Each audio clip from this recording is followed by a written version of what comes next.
to kick off this month's session. Our session this month focuses on creating and maintaining accessibility in virtual learning environments. And if you've joined us in previous sessions for SSDVE, you'll see some familiar faces with Dr. David Bateman from a few miles down the road in Pennsylvania, Dr. Sean Smith coming in from all the way from Kansas, and we have a special guest with us today, Nick, who I believe is in Las Vegas right now. So we are just pinpoints on a map across the country. And so presenters, thank you for being here. I will stop screen share. I know there's plenty to cover. Correct me if I'm wrong, but usually Dr. Bateman kicks us off, but maybe I'm mistaken today. We're changing the order just to mix things up. So there you go. See? So here we go. All right. I yield the floor to our wonderful presenters. Well, good afternoon, everybody. So my name is Sean Smith. I'm here at the University of Kansas in the Department of Special Education. I'm going to start things off very briefly, and then Nick is going to introduce himself and get us started. But let me just kind of very briefly introduce our session. We're going to focus in on issues of accessibility, as Sarah mentioned. We'll get into the details in just a moment, but before we get too further along, and then David's going to follow us in respect to the law and those legal policy applications when it comes to accessibility. So, and again, I'll get to that here in just a moment as a refresher. But before we got started, we thought we'd use Answer Garden, and Ethan is going to put this in the chat for all of us if he already hasn't. And we'd like you to click on there today. And yes, it's a nice tool. It's a very useful tool. I'm not sure about its accessibility in terms of full-blown accessibility, but if you haven't used it before, Answer Garden allows you to click on it and then simply pop in and put in whatever word you want, as people are putting in any word you want, and it will start to create a bit of a word wall. And of course, the words that become more regularly used are the ones that are going to get larger, and the ones that aren't used as regular are coming across will get smaller. And so it's just a way to kind of start thinking about this, what words come to mind when you think of accessibility.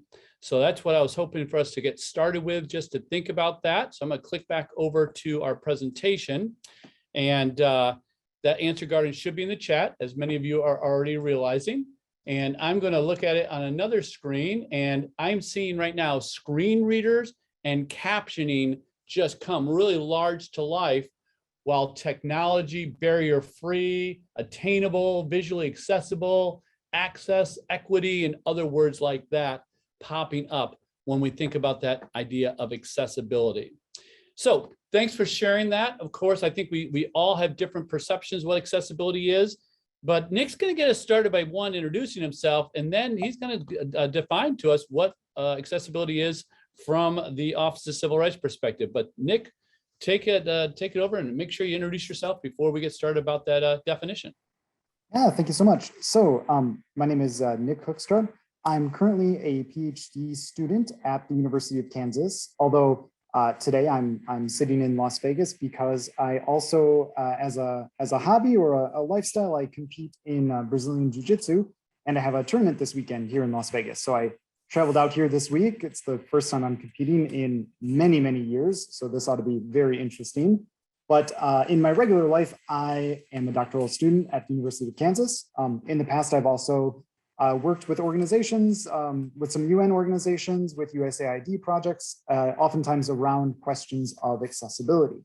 So it's a topic near and dear to my heart. And I'm also a person with a visual impairment. So I'm blind since 8 years old, went through school learning all about accessibility firsthand from a user perspective. And now that's one of my hopes in life, to help facilitate students with disabilities access to information, access to education in any way I can. So let us get started with the definition of accessibility. So the Office of Civil Rights, as Sean mentioned, I wanted to go over their definition of accessibility. And what it states is that the accessibility means that it's when a person with a disability is afforded the opportunity to acquire the same information. Sorry, there's a fly that is bugging me. Engage in the same interactions and enjoy the same services as a person without a disability in an equally integrated, equally effective manner with substantially equivalent ease of use. Now, I wanted to highlight that definition. And in particular, I wanted to bring out 3 phrases from that definition that I think are sometimes overlooked. And what those phrases are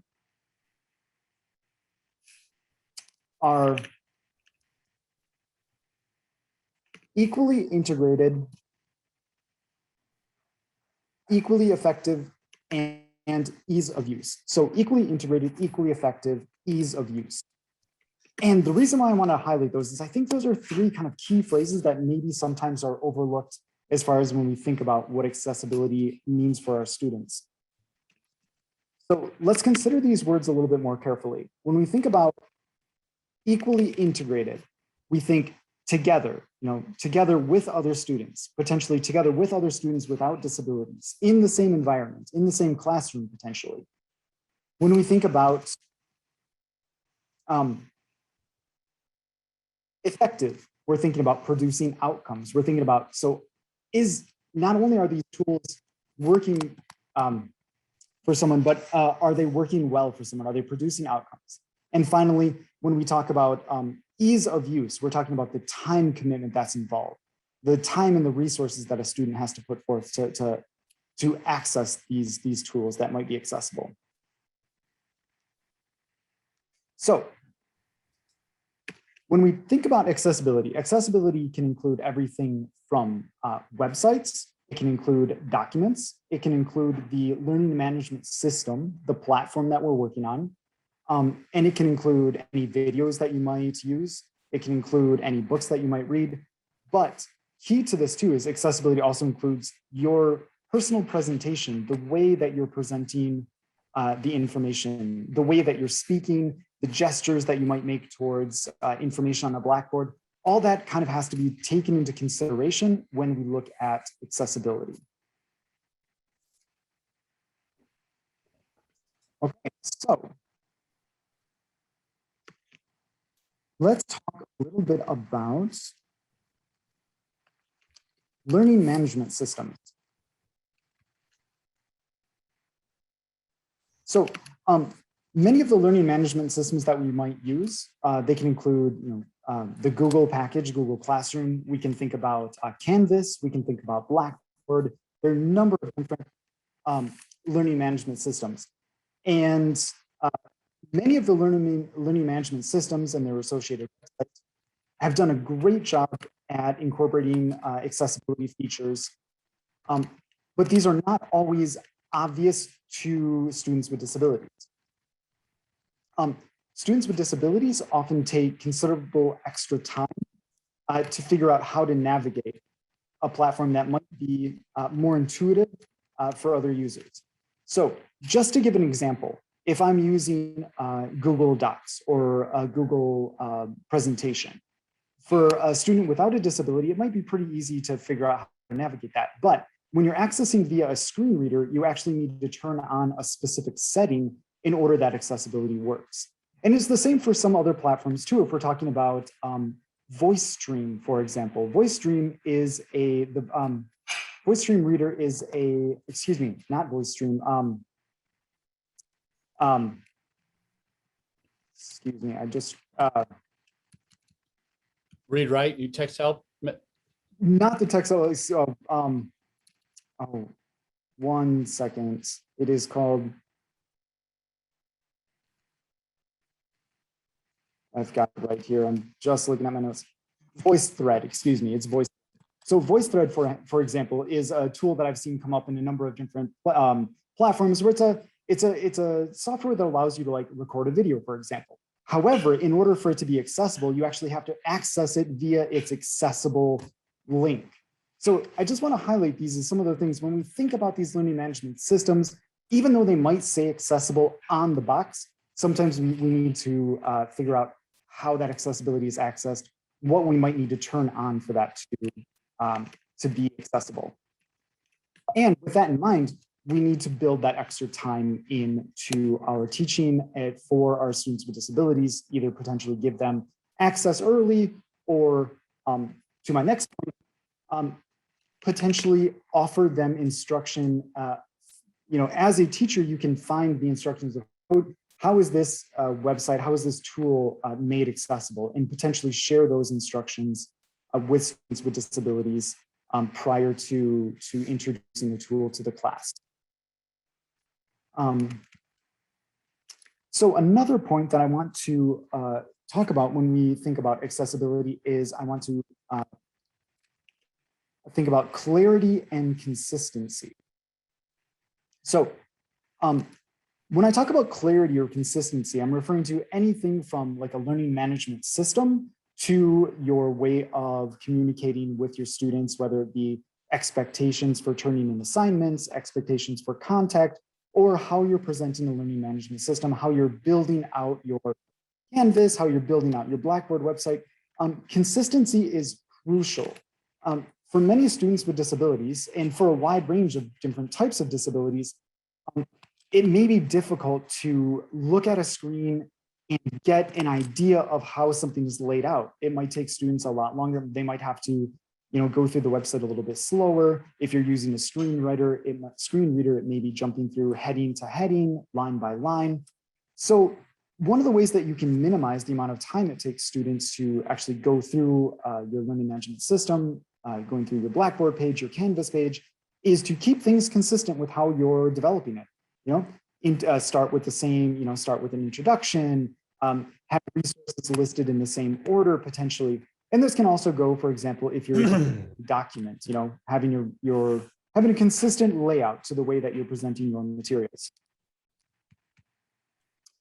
And finally, one of the other super important things that we want to talk about is regarding accessibility, especially online and hybrid, is that when we think about external resources. So as a teacher, you might be borrowing from another website, you might be borrowing a video from YouTube, you might be producing your own materials and uploading it to a platform, or you may be borrowing materials that somebody else has presented and posted on another website. We have to consider, are those external materials also accessible? And that might require us to kind of do a little bit of investigating beforehand, going to those materials, looking at them with an eye for accessibility.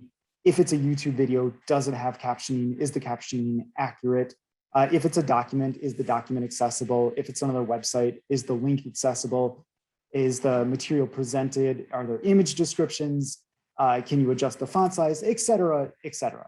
I'm not going to go into a deep dive into every aspect of accessibility, but it's just something to bring up, that even if our learning management system might be accessible, if you post something that's external to that platform, we need to double check.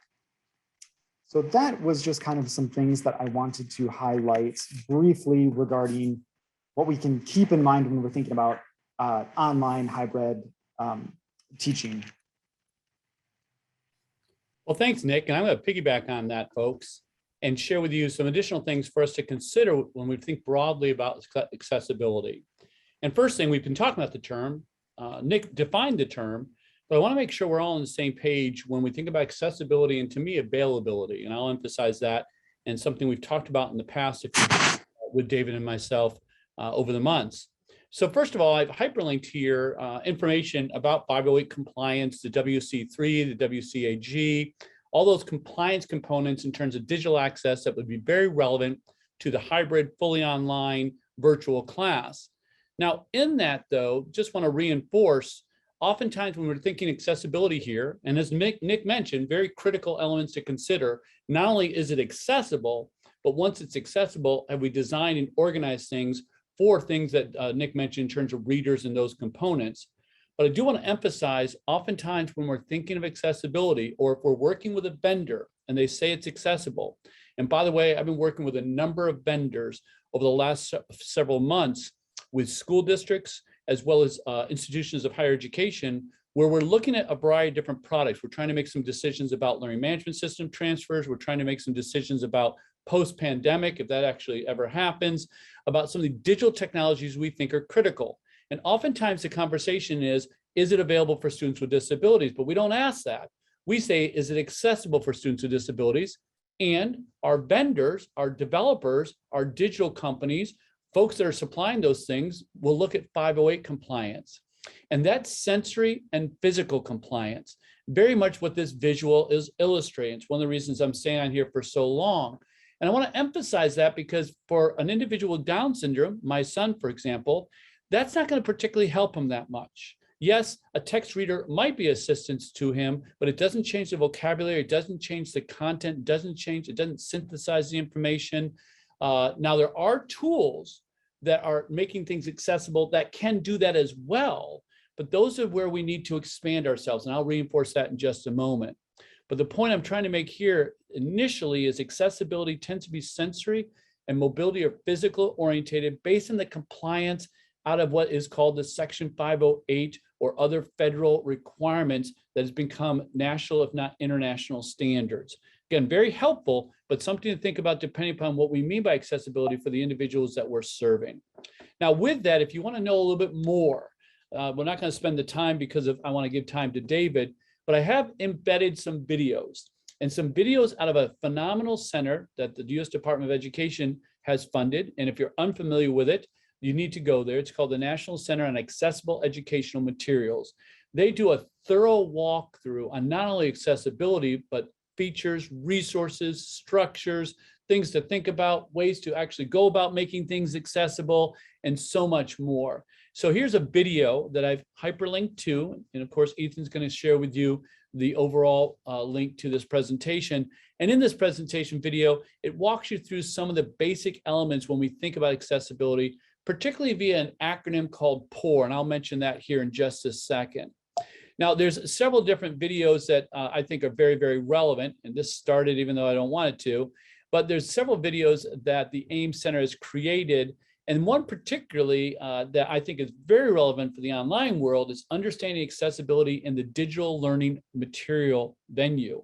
And Nicholas already mentioned some things in respect to this, but this is another nice video that walks you through considerations when we're thinking of accessibility, particularly in that digital learning medium that, of course, is very much relevant for our hybrid online blended type of learner. Again, I won't spend time watching this video. The first one I think is about 3.5 minutes long. I think this is 6 minutes long, but I don't want to take away from David, but very quick, very brief. I'd urge you guys to take a look at your leisure. In addition to that, I want you to be aware of something that if you are in a position to make decisions, or at least if you're trying to understand, does the material I'm using, does the LMS, does this digital suite that I can do formative assessments on, does this tutorial, does it offer accessibility alignment? Is it alignment not only with the compliance components of Section 508, but is it also just basically accessible? How do I understand that? How do I take the word from somebody? Well, there's something called the Voluntary Product Accessibility Template. It's called the VPAT.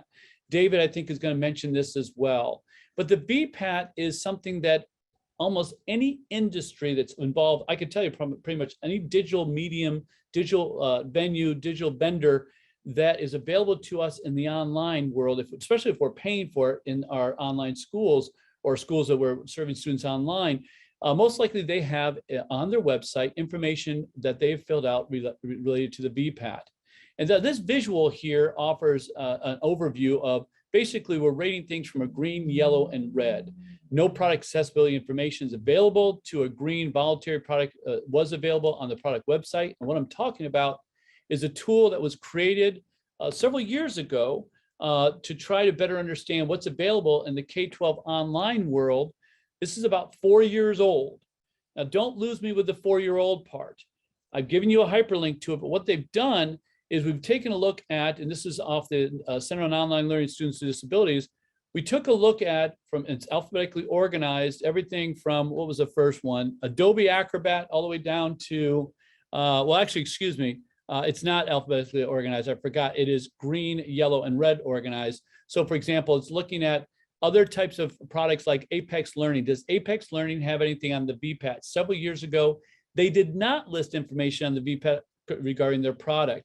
Now, again, why do I want to go to the VPAT? The VPAT's telling me whether or not and where it is on the accessibility spectrum. So if you are looking at a product and you have a product and you want to know if it's accessible, you should be able to go to that website of the product and say, what information do you have on the VPAT, and be able to download that information and be able to understand where they are in compliance to the accessibility formats.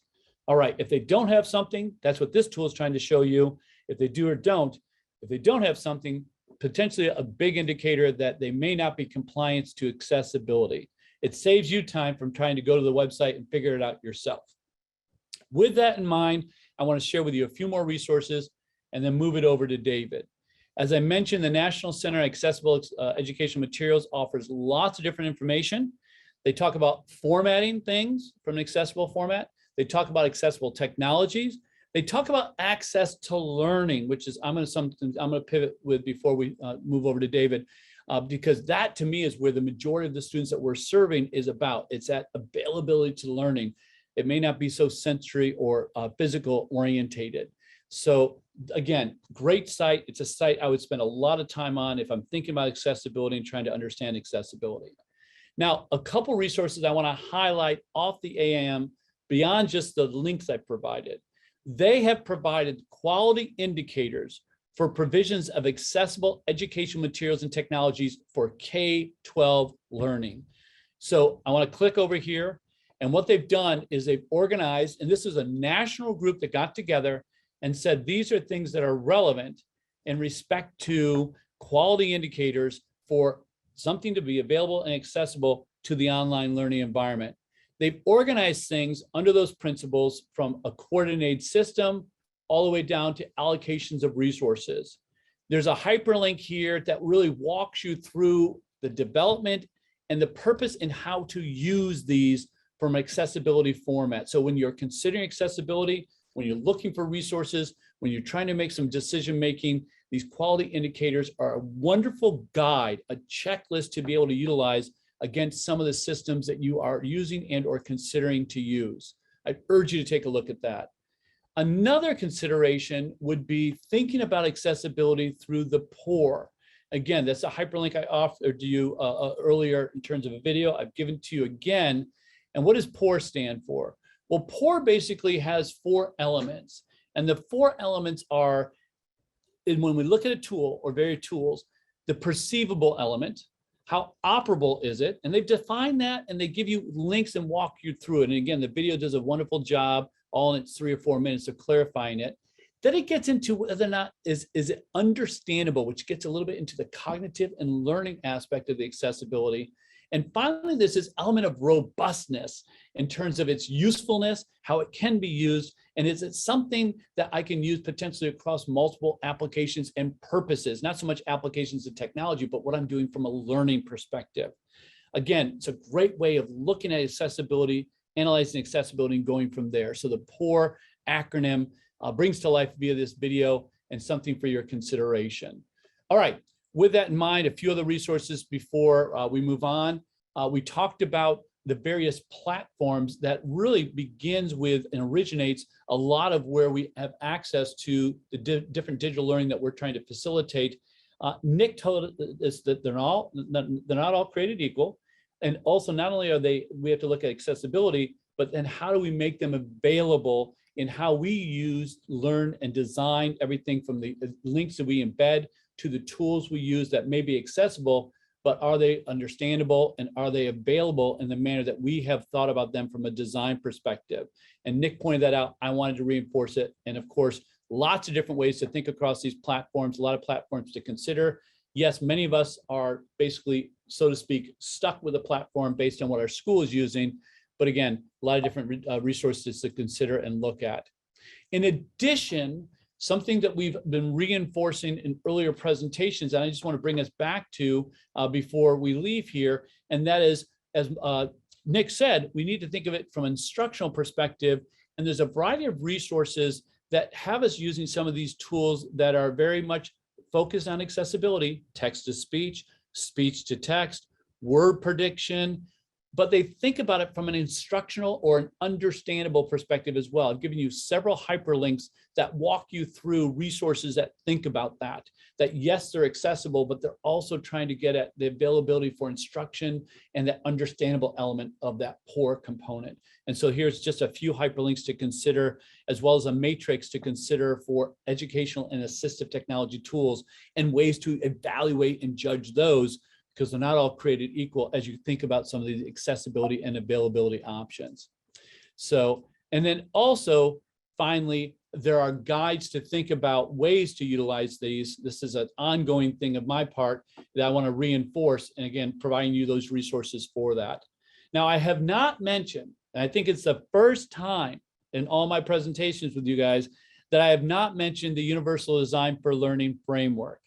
I did it purposefully, just because, yes, that framework does have an accessibility component, but it goes beyond so much more than accessibility. And we've talked about it so many different times. If you're new to this session, please look at the resources we have up there in Patton, because we have talked about UDL.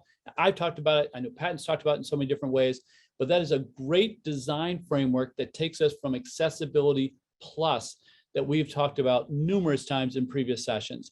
Today, as a recap, Nick and I wanted to reinforce the fact that yes, there's accessibility. Yes, there are guidelines, but it's more than just thinking about, oh, it's accessible, check. We can just let the system do what it does. Nick is emphasizing there's design factors, there's consideration factors. We need to think about those. And then what I wanted to emphasize is that there's a number of resources out there to help us, to guide us, to problem solve with us. So it's not just simply asking the vendor or our IT person or our AT person, is it accessible? There's other things we can utilize in our planning and design. So with that said, we're going to shift gears. We're going to bring things over to David, and he's going to tell us in terms of the policy and legal aspect more within this idea of accessibility. So I'm going to stop sharing. And David, it is all yours. Well, it's wild. I see all these people that I know. Some people, when I come to your school districts, not often because it's a happy time. So I apologize. So I don't have the fun pictures that he has. So just let you know, he's very creative and very good about this. So, but I'm going to focus on this. Just to remind you, my background is I work with school districts when they've been sued. And so I'm brought in to kind of help explain what's going on and help move things forward.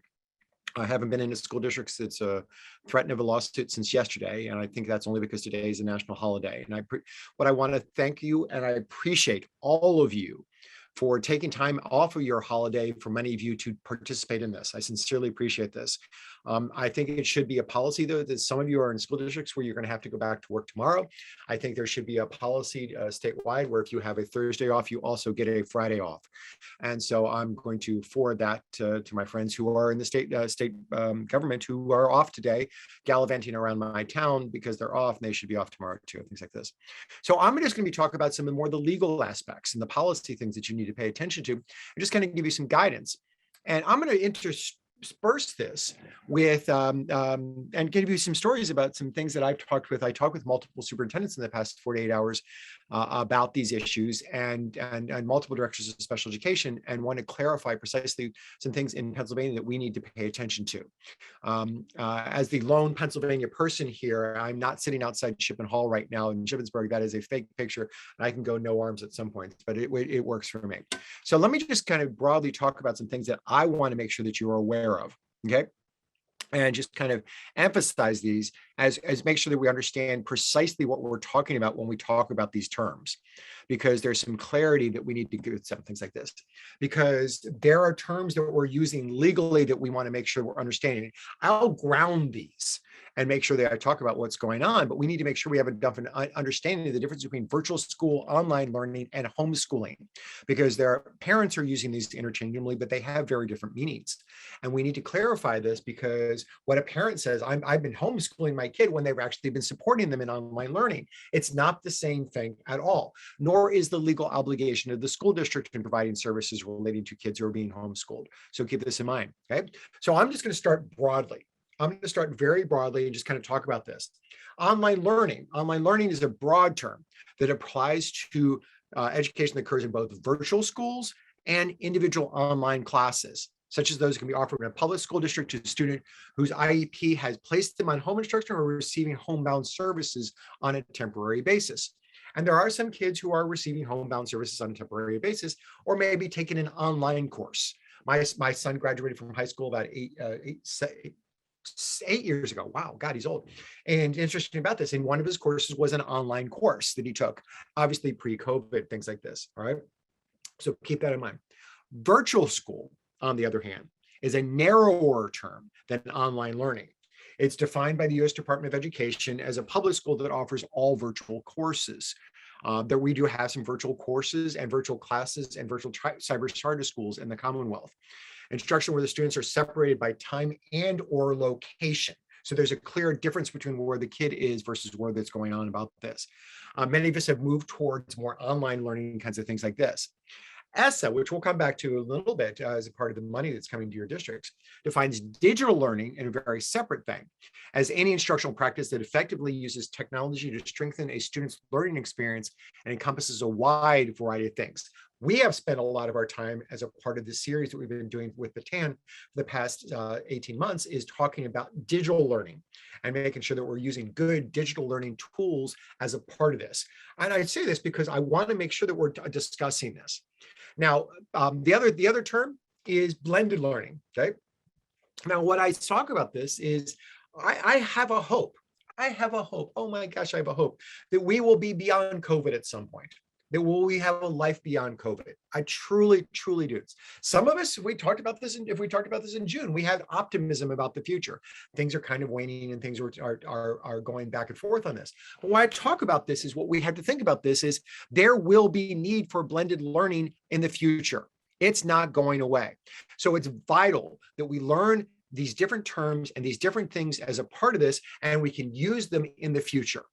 Why I say this is prior to COVID, I was working with a girl, a fourth grade girl, and their school district, a girl who had was going through extensive chemotherapy treatment relating to brain cancer. And what the issue she was having is she wanted to still participate in her class. She was doing versions of all of these things, basically staying home because of her immune system was compromised prior. This is all prior to COVID. We were doing blended learning options with her as a part of this. We need to keep the ability to do this. The same thing we need to keep in mind is we have people who are traveling to conferences or participating from different meetings, being able to Zoom them in. It's become our new operative verb on this. But it depends on the individual nature of the child or what we have to think about this. So I want to make sure that we address this. IEPs, the I of the IEP stands for individualized. We need to make individualized determinations about what's appropriate for the kids. For some kids, it's blended. Some kids, it's digital. Some kids, it's maybe virtual school. It depends on the individual needs of the child. And we need to keep that paramount as we talk about these things, so make it easier, but use these as tools as a part of this. So given those definitions, we need, I'm going to change gears, but just kind of use that as a grounding for this, kind of think like this. I'm going to start with just some possible errors that we've been making. And I strongly implore you, and I've said this back to you multiple times when we were going through these various series last year, is to learn what worked. And this is what I do. And I talk with a lot of school districts on Friday afternoon. And what I work with them is what worked what worked this past week, what didn't work, what are we going to do different this next week so that it works for these kids? Don't just say, well, we can't do this. We can't do something like this is not going to happen. We need to think about what can we change to improve the services for kids so that they are able to participate in school. And so that they are able to, and just can't say, we can't get to this kid or the technology didn't work. What we need to think about is what are we going to do different about this? So one thing, I really want to pay attention to this because many of your districts have the ability to apply for a lot of money based from the ESSER grants. And that's money that some of your districts are going to have to apply for by the end of this month. So a lot of the guidance and a lot of the tips that we're going to be giving to you in the next 10, 15 minutes will probably things you need to strongly consider as a part of this application and pay attention to this, not just for technology. I'm not just telling you to buy another whiz-bang technology device, but integrating this into the whole system and integrating it so we all understand what's out there and can participate this and understand where we're going with this. All right. So the first thing, possible errors. Okay. one thing we often do, and they think something about this in the possible error, just assume that everything is working. I mean, just always, we just make, that's a possible error. We just assume that it's working, okay? If we've learned anything over the past 18 months, it's that not hearing from a family does not mean things that are going well. Because we know, we well aware, and then just the sheer volume of families that of districts that I've worked with in the Commonwealth of just in this past year on east and west part of the states. I live in Carlisle, but east and western part of the states where the families have dropped off the cliff, and we don't know what's going on with them. And we say, oh, it must be working. We don't hear any complaints. Well, that just because you don't hear a complaint doesn't mean it's not working. So what we have to do is we have to think about this. We need to be very proactive, and with ongoing with communication to families to find out what's working and what's not. Now, many districts across the Commonwealth just recently finished their first marking period.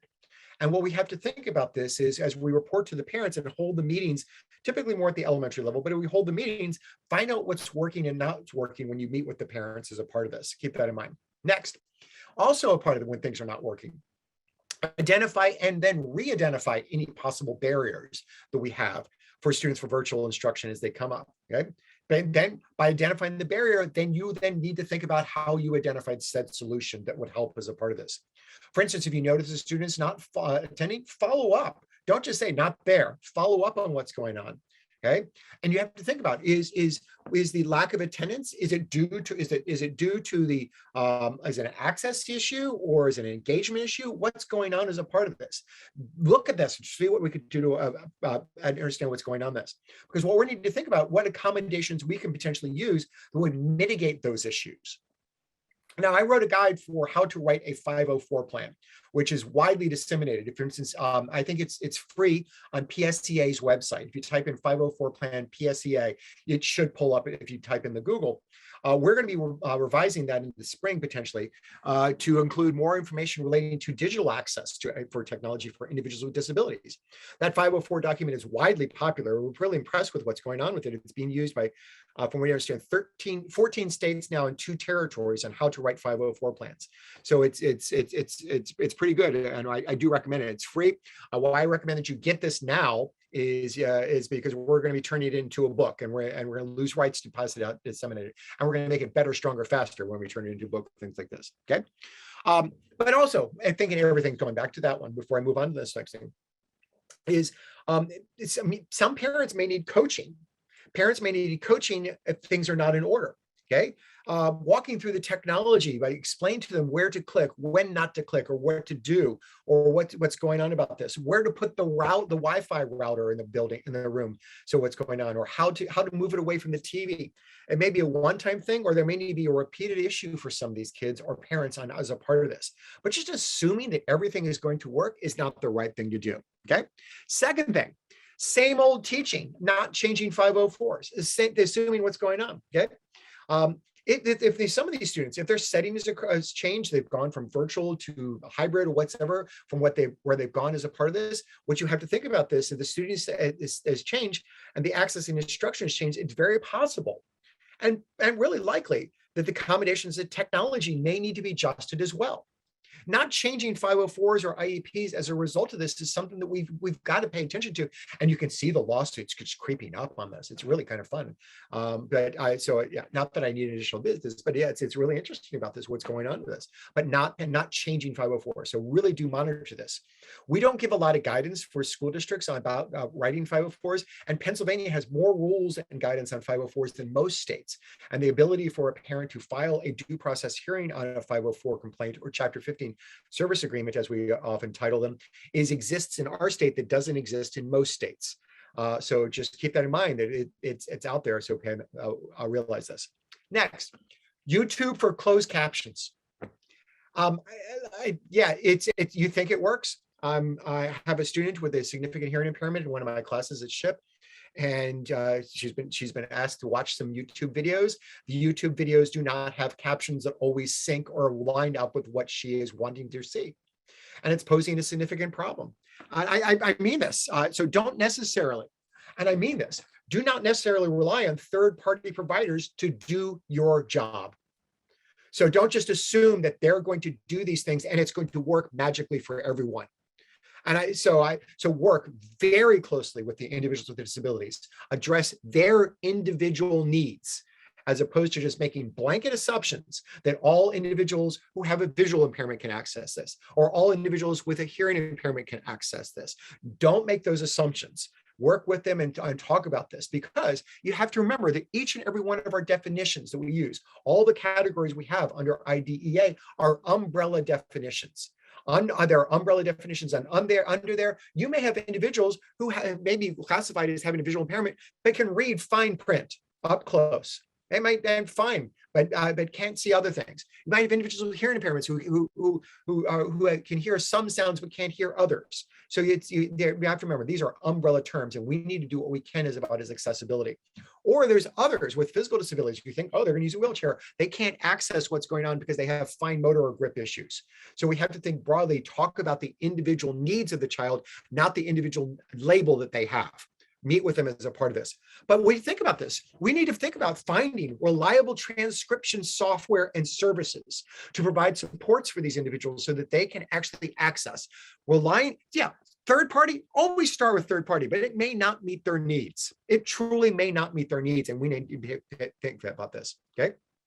The other thing is, and you'll hear me say this again multiple times in the next few minutes, is work very closely with you have your Section 504 coordinator that you are obligated to have in your district, and make sure that they work with your IT coordinator, that they are working side by side, figure out what solution can be done for these individuals so that they can access them from a technology perspective. What reliable software will be able to do this? What assistive technology options make sense for this individuals? Things like this. Next, plan for hybrid, plan for face-to-face, plan for everything. I would love going back to the pre-COVID times. All right. I've had fun during COVID. My wife, we've been at home. We both have been instructing from home. She teaches at Dickinson. We've had a great time, things like this. But I want to see people. I want to do things. I want to run races. I want to go places. And so I want to be able to do things, but you need to make plans for this. So with every single thing that you're doing, every single thing in the future, you need to plan. Okay, so some of you are being asked to fluidly transition from in-person learning to hybrid or distance and possible back again, depending on what scenario, or who's tested positive in your district, or who's being quarantined as we speak, or where you have trouble with getting bus routes to certain individuals because the bus drivers tested positive. Variety of issues on this, so we have to think about it.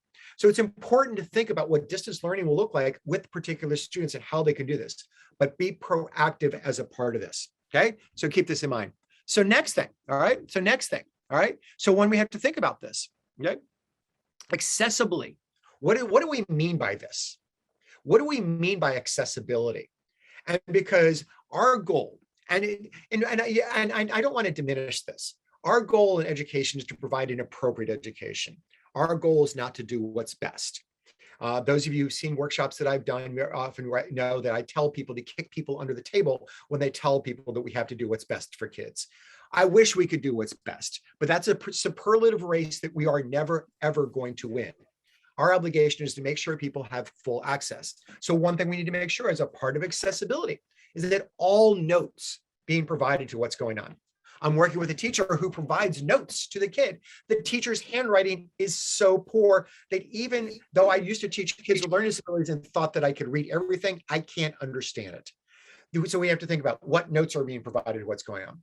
All PDFs are accessible. And make sure, because there's different ways of doing this. Sean very articulately talked about this, as did Nick, who talked about these things. It's tough following two good speakers. I apologize. You're stuck with me for a while. In the future, we'll have me go first, so that we start with the week and move on from there. So, but I talk about this is all PDFs need to be accessible, in addition to all web links. Okay, my son over COVID took a web design course. He was trying to figure out where he's going to go in his life and about this. And one of the things we often do is the standard we typically do for when we do web links is when they teach web design, they teach web design and say, can someone who's a member of AARP access this? And if they design it this way, because first, it makes it simple, things like this. And as someone who today got another invitation to join AARP, I don't feel that old, but there's days I do.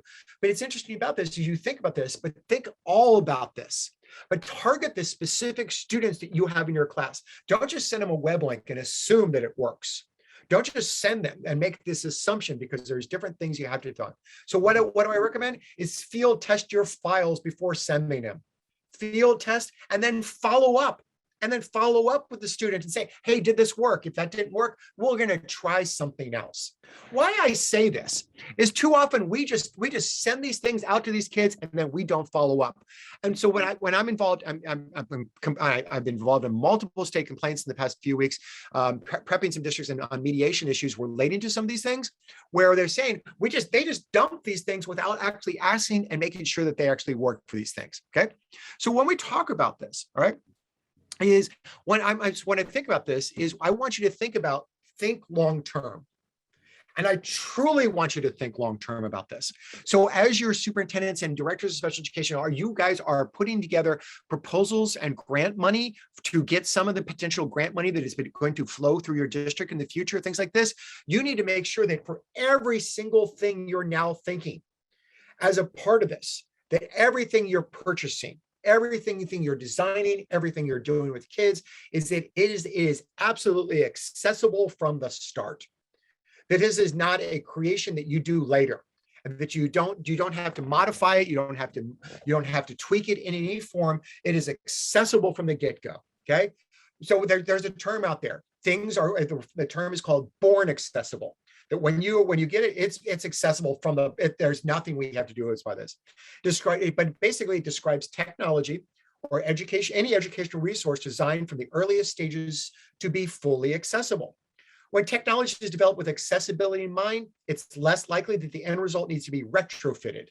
You don't want to have to spend your time retrofitting. You want to have someone else doing this, and pay attention to this, okay? And when we think about accessibility from the start, we generally end up with more elegant solutions, ones that typically cost less. Okay?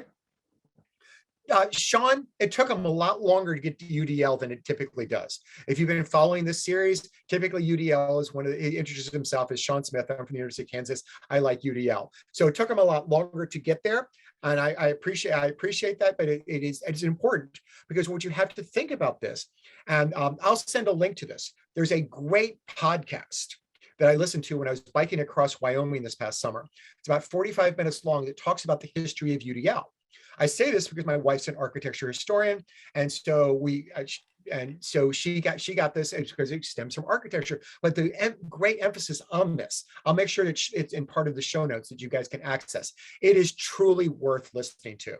I really do emphasize this. And then you'll be able to articulate this and explain this to others as we talk about this, and explain to individuals who don't understand the whole concept of UDL. Okay, but by the development of more digital solutions, educational content brings the opportunity to embed accessibility features such as those from resources from the get-go, as opposed to just having add-ons or tack-ons. It's got to be something as a part of this. Okay, more on things like this is that you need to make sure when you're purchasing materials, when you're thinking about design of materials, when you're thinking about design of classes, that you're making sure that you are prioritizing accessibility and procurement from all outside resources.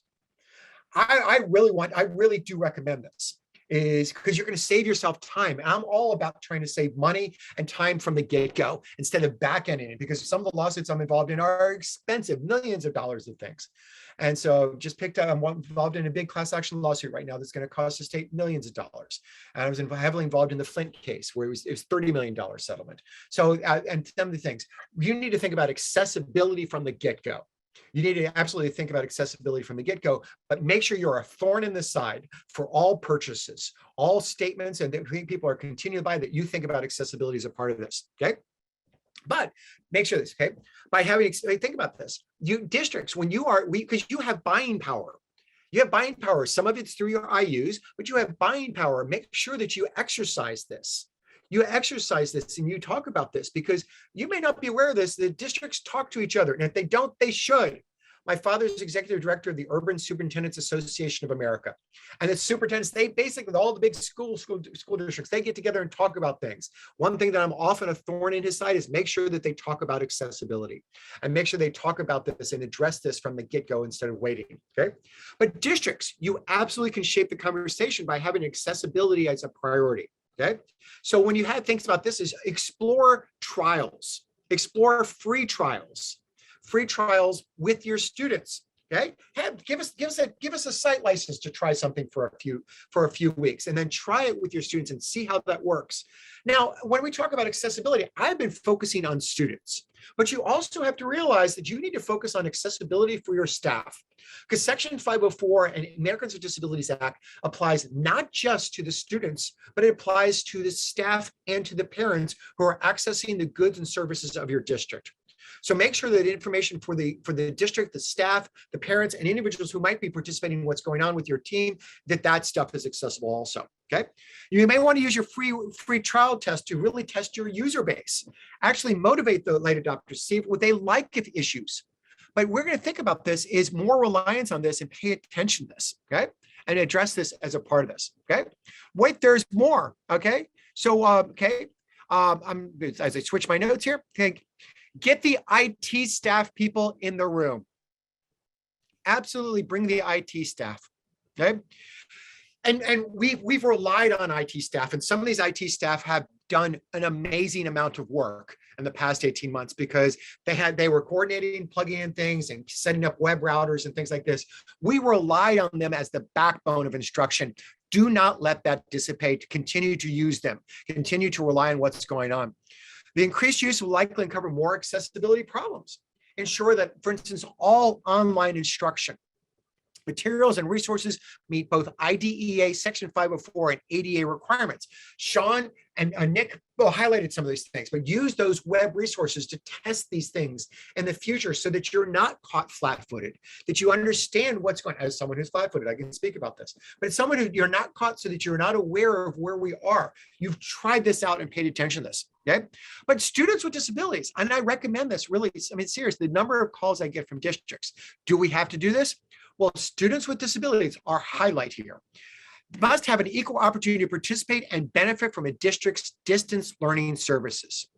This includes benefits that are provided through the use of technological devices, software programs, online content, and other technology.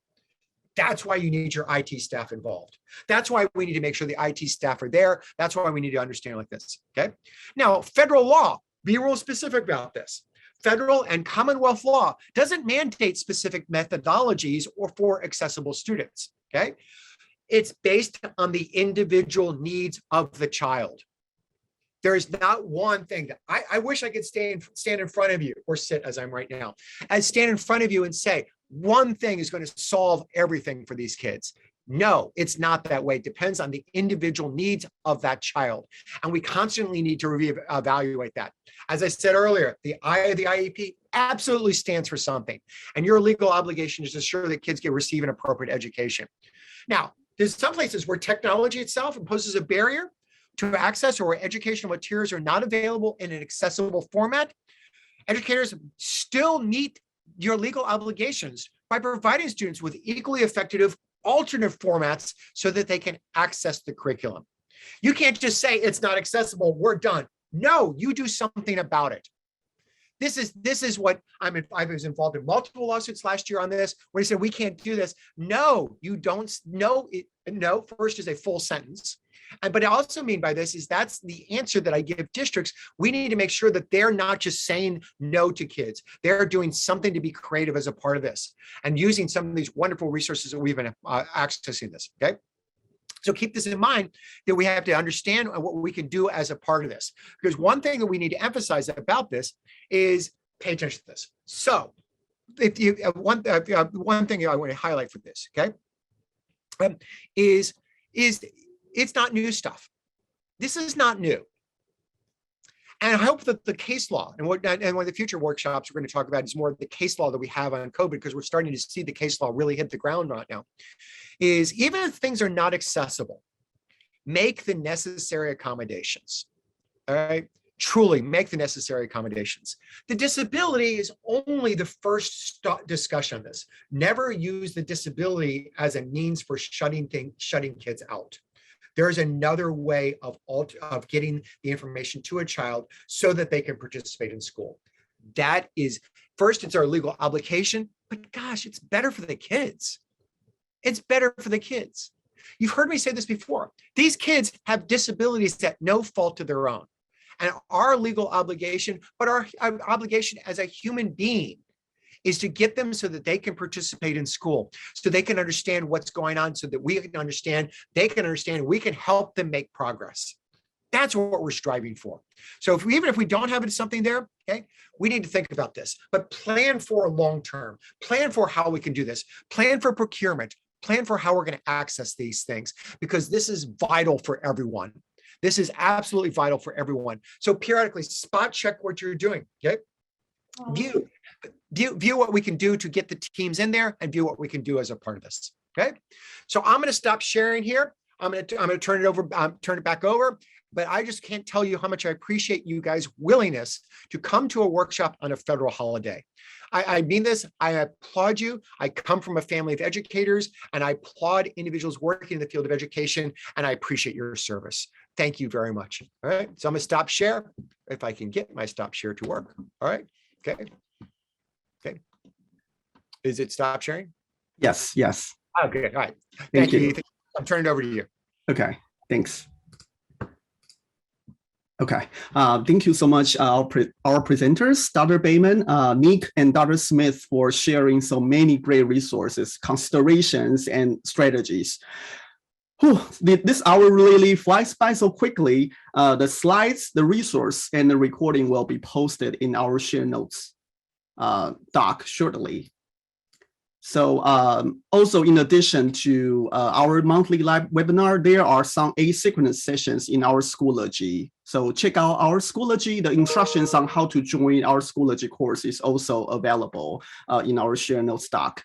For this month, we feature EdTech Byte, focusing on designing for accessibilities with Paul, as Dr. Smith just mentioned. And one more thing I want to mention, Dr. Bayman mentioned this, and Sarah also posted that in the chat. PDE is hosting several Q&A sessions about the ARP ESSER grants this month. Information is available in our share notes doc under, let me show you here. If you go to our share notes doc, click on other opportunities and resources, that will take you to that session, and you can find the information about the Q&A sessions. And also, if you are interested in universal design for learning, Patton has a webinar on 11/16. So if you check those out, if you are interested.